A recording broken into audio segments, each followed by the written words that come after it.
কি বলবো আর, মাদ্রিদ জিতে গেছে 2-1 গোলে।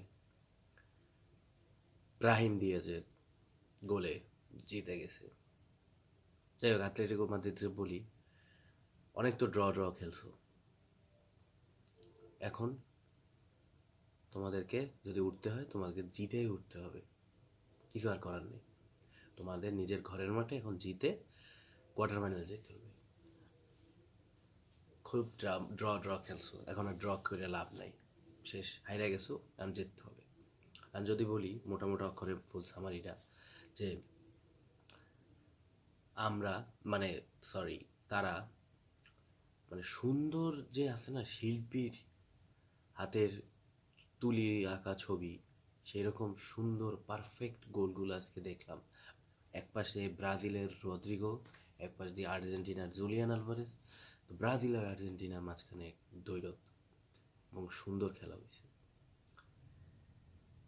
আর রমজান মাসে হইলেই কি কোনো একটা টিমের 7টা গোল দেওয়া লাগবে?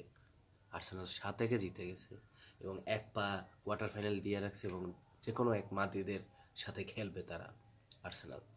আর অ্যাস্টন ভিলা 3-1 জিতছে, আর ডর্টমুন্ড আর লিল 1-1 ড্র করছে। তো দেখা হবে ওয়ান্ডা মেট্রোপলিটনে।